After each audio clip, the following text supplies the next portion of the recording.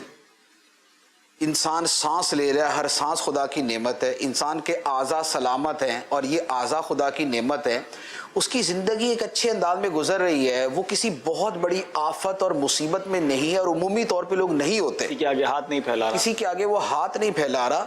تو یہ قناعت اور یہ اللہ تعالیٰ کی موجود نعمتوں کے ساتھ جب خوشی کو جوڑ دیں گے نا، تو پھر یہ غربت اور امانت کی وجہ سے جو ہے نا وہ اتنا پرابلم نہیں ہوگا.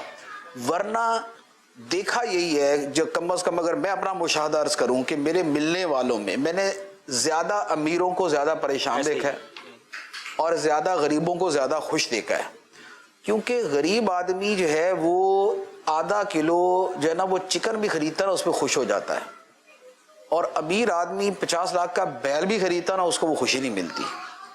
تو لہذا خوشی کو صحت کے ساتھ، سب سے پہلے ایمان کے ساتھ، پھر خدا کی نعمتوں میں نعمت عافیت کے ساتھ، نعمت صحت کے ساتھ، نعمت حیات کے ساتھ، نعمت سلامتی اعضاء کے ساتھ، نعمت خاندان کے ساتھ، نعمت اولاد کے ساتھ، یہ جو ساری نعمتیں حاصل ہیں اس کے ساتھ جوڑ دیں. اور پھر اس کے بعد آگے جو آخرت کا کانسیپٹ ہے کہ وَمَا هَذِهِ الْحَيَاةُ الدُّنْيَا إِلَّا لَهْوٌ وَلَعِبٌ، کہ دنیا کی زندگی تو نہیں، کھیل کود اور تماشا. تو لہذا کھیل کود اور تماشے میں اتنا بہت کچھ نہ بھی ملا تو کوئی اتنی بڑی ٹینشن نہیں ہے. وَإِنَّ الدَّارَ الْآخِرَةَ لَهِيَ الْحَيَوَانُ، آخرت کی زندگی ہی حقیقی زندگی ہے. تو لہذا اگر کسی کو مسافر خانے میں تو بہت زیادہ سہولتیں نہیں ملی، لیکن یہ پتا ہے کہ منزل پہ جا کے بڑی سہولتیں ہیں اور بہترین رہائش ہے. یہاں پر راستے میں چلے ہم نے وہ اکانومی میں سفر کیا، لیکن آگے سوئٹزرلینڈ ہی جانا ہے، تو اب وہاں کا جا کے ایک بھی وہاں تو نعمتیں ہیں، وہاں تو راحتیں ملیں گی. تو منزل کی راحتیں جو ہیں یہ مسافر خانے کی راحتوں سے زیادہ جو ہے وہ دائمی بھی ہوتی ہیں، خوشی کا باعث بھی ہوتی ہیں. تو تھوڑا سا آخرت والا کانسیپٹ ہو نا تو اس سے یہ پھر غربت امارت والا اتنا احساس باقی نہیں رہتا. میں جو ان کا سوال سمجھاؤں مفتی صاحب نے تو بہت یعنی تقریباً سارے غریبوں کے لیے بہت چیزوں کو وہ لے لیا. لیکن جیسے ان کا ایک ذاتی سوال تھا کہ آپ نے وہ غربت، تو جس کو یہ غربت کہتے ہیں، جیسے میں نے امیر سنت سے جو غربت کے معاملات سنے ہیں کہ ہم یوں کرتے تھے یوں کرتے تھے، ایس سچ وہ غربت جس کے بارے میں سنا ہے، وہ غربت کا مطلب ماحول شروع سے دیکھا نہیں. اگرچہ پہلے ہمارے ساتھ یہ تھا کہ نہیں تھی چیزیں، والد صاحب سائیکل چلاتے تھے اور سائیکل میں بڑے بھائی آگے بیٹھتے تھے، میں سائیکل میں پیچھے بیٹھ جاتا تھا. تو وہ ایک وقت تھا، گھر بھی اپنا نہیں ہوتا تھا. لیکن جس کو یہ کہتے ہیں نا غربت، کہ گھر میں پنکھا نہیں ہے، گھر میں یہ نہیں ہے، وہ نہیں تھا، اور یہ 10 پیسے اتنے میں، تو اس طرح کی سچویشن سے کہہ سکتے ہیں کہ شاید دیکھا نہیں ہے. یہ ایسا سائیکل کو غربت ہی کہتے ہیں. آج کے دور میں تو سائیکل غربت ہی ہے. یعنی کہ سائیکل پچھلے زمانے میں بھی غربت ہی تھا. تو ہوتا یہ ہے کہ ایک ہے کہ جس کو کہتے ہیں نا کہ خاک نشین، کہ مٹی پہ آ گیا اور گھر کے مہینے کا گزارا پورا نہیں ہوتا، آخری دنوں کے اندر، آخری مہینے کے آخری دنوں میں جا کے قرض مانگنا پڑتا ہے یا ادھار پہ چیزیں خریدنی پڑتی ہیں. وہ یوں کہہ لیں کہ ایک وہ ہے بلو دا لیول جسے کہتے ہیں، خط غربت سے نیچے والا جو معاملہ ہوتا ہے. ایک وہ غربت ہوتی ہے کہ جس کے اندر سہولیات نہیں ہوتی یا سہولیات کی کثرت نہیں ہوتی. جیسے گھر کے اندر فریج نہیں ہے، بائک نہیں ہے، اے سی نہیں ہے، یا جو ہے ایک زمانے کے اندر یہ واشنگ مشین نہیں ہوتی تھی، ہاتھ سے کپڑے دھونے ہوتے تھے، اور اس طرح کی بہت ساری سہولیات نہیں ہوتی تھی. چپل پہننی، جوتا پہننا بہت اچھا نہیں ہوتا تھا، عید کے عید ہی خریدتے تھے. کپڑے سلوانے ہیں تو کسی خوشی کے موقع پر ہی جو ہے وہ سلتے تھے. گوشت گھر میں مہمان کی آمد پہ ہی آتا تھا. یہ جو کیٹیگری ہے بھارت، اس کو غریبی کہا جاتا ہے، اور اس غربت سے تو تقریباً پچھلے زمانے میں اکثریت گزری ہوئی ہے. تقریباً جیسے ہمارے والد صاحب وغیرہ جو بھی کرتے تھے، چھوٹی موٹی نوکری ہوتی تھی، تو یوں ہوتا تھا. پھر آہستہ آہستہ امیر سنت سے اگر اس معاملے میں غربت کے بہت سنے. نہیں، آپ بہت اچھی گفتگو کر رہے ہیں. غربت اب ہر دور میں، اور پھر مقام کے اعتبار سے، شہر کے اعتبار سے ہوتی ہے. جیسے مفتی صاحب نے فرمایا سائیکل غربت، میں واقعہ پہنچ گیا تھا وہاں، حاجی علی رضا مجھے کئی بار بولے وہاں سائیکلیں ہی چلتی ہیں، سمجھے، دنیا کے کئی ملکوں میں سائیکل ہی چل رہی ہوتی ہے واقعہ میں. تو وہاں مالدار آدمی بھی سائیکل چلا رہے ہوتے ہوں گے نا. تو یوں غربت کے لیے تو اب یہ کہ جیسے کراچی شہر، اچھا کراچی شہر کے بعض علاقوں میں سائیکل ہو سکتا ہے کہ غریبوں کی علامت ہو، بعض علاقے ایسے ہوتے ہوں کہ جہاں غریبوں کی علامت نہ ہوتی ہو سائیکل، کہ وہاں سائیکل ہی موافق آتی ہو. اچھا بعض لوگ شوق سے سائیکل ہی چلاتے ہیں، اسکوٹر سے وہ کتراتے ہیں. سائیکل جو صحت کے لیے مفید ہے، اس میں ورزش ہے. اب تو 50,000 لاکھ روپے والی سائیکل بھی آنے لگ گئی ہیں جس کو سپورٹ سائیکل کہتے ہیں، اور شوق سے لوگ لیتے ہیں. لیکن ان کے پاس پھر گاڑیاں بھی ہوتی ہیں. ایسے بھی لوگ ہیں جو خود سائیکل چلا رہے ہوتے ہیں، پیچھے گارڈ گاڑی میں بیٹھے ہوتے ہیں. اچھا، یہ والی سائیکل بھی چل رہی ہوتی ہے. کیا بات ہے. چلیں کچھ اور کالز بھی لیتے ہیں انشاءاللہ. میرا یہ سوال ہے کہ کبھی مفتی صاحب کے ساتھ اس طرح کا تجربہ ہوا ہو، جن وغیرہ نے آپ سے کوئی مسئلہ یا اس طرح کے کوئی مسائل وغیرہ دریافت کی، اور اس کے علاوہ کیا جو جنات وغیرہ ہیں تو کیا وہ بھی مفتیان کرام سے مسئلے پوچھتے رہتے ہیں؟ جی مفتی صاحب، کسی جن کا کال آئی کبھی آپ کے پاس یا حاضر ہوا ہو مسئلہ؟ اہل سنت برائے جنات ہو سکتا ہے وہ جن نے پوچھا ہو ہمیں پتہ نہ ہو تو وہ تو لگے ہو. ویسے تو علماء کرام کے اندر ماضی میں وہ علماء گزرے ہیں، جیسے امام نصفی رحمۃ اللہ علیہ ہیں، کنز الدقائق ان کی کتاب ہے، تو ان کا لقب تھا مفتی الثقلین. مفتی ثقلین کا مطلب مفتی الجن والانس، انسانوں اور جنوں کے مفتی. تو جنات بھی ان سے مسائل پوچھتے تھے. تو اس طرح اور بھی اکابر علماء اہل سنت ہیں کہ جن کے بارے میں ایسے اقوال ہے. محدث اعظم رحمۃ اللہ علیہ کے بارے میں بھی میں نے پڑھا تھا کہ ایک مرتبہ جنات کسی حدیث کی تحقیق کے لیے ان کے پاس آئے تھے کہ اس کے بارے میں کیا فرماتے ہیں. تو باقی خیر مجھے تو ایسا پرسنل تجربہ نہیں ہے، تو شاید ان کی طرف بھی بے عملی کافی بڑھ گئی ہے، تو اس لیے ان کا بھی مسائل کی طرف اتنا رجحان نہیں ہے. دیکھ لیں پھر آ نہ جائے سوال کرنے کے لیے، آپ نے ان کو کہہ دیا ہے. جی اگلی کال دیجیے. امیر اہل سنت اور مفتی قاسم صاحب کی بارگاہ میں عرض ہے کہ آپ اپنا مطالعے کے حوالے سے کچھ ذاتی تجربات ہمارے ساتھ شیئر فرمائیے تاکہ ہم اس سے مستفید ہو سکیں. ماشاءاللہ. جی امیر اہل سنت ارشاد فرمائیں. مطالعہ تو مفتی قاسم صاحب کا ایک طرف رکھیں گے نا تو میرا خیال ہے 5-15 ہزار کا مطالعہ دوسرے پلڑے میں ہوگا تو وزندار ان کا ہی ہوگا مطالعہ. یہ اتنا ان کا مطالعہ میں نے اندازہ لگایا. یہ کرتے ہیں کہ ایک مسئلے کے لیے 20-20, 30-30, 40-40 کتابیں جو ایک کھنگال ڈالتے ہیں. تو میرا مطالعہ تو ایسا نہیں ہے. مطالعہ تو آپ کا بھی بہت ہے حضور، کچھ مدنی پھول تو انہیں دے دینا کہ چلے کوئی مفتی نہیں ہے. میری عمر کے حساب سے بہرحال یہ کہ شوق، لیکن میں ضرورتاً جیسے کہ مطالعہ تو ایک ایک صفحہ ایسا بھی ہوگا پتہ رضویہ شریف وغیرہ کا کہ 100 بار دیکھا ہو، ایک بات ہے. احیاء العلوم کا 50 بار دیکھا ہو. بہار شریعت کا تو بعض لوگ مجھے ایک دور میں دعوت اسلامی سے پہلے کہ حافظ بولتے تھے، حالانکہ ایسا ہے نہیں. لیکن مطالعے کا شوق، مسائل کا شوق، علماء سے پوچھنے کا شوق، سفر کر کے ان کے پاس حاضری دینا اور پوچھنا، یہ ہے پرانا میرا مشغلہ رہا ہے. تو اب وہ صورت نہیں ہے، تاہم مطلب یعنی کتابوں کے بغیر گزارا بھی نہیں ہے. آپ کے ذاتی تجربات کیا ہیں؟ وہ طبقہ جو علماء سے پوچھ کر جینے اور چلنے کا عادی ہے، اور ایک وہ طبقہ ہے جو علماء سے پوچھنے کا نہ عادی ہے نہ ان کو ایسا کوئی شوق بھی نہیں ہے کہ یار اب کیا پوچھنا یار، ہم کو بھی تو آتا ہے.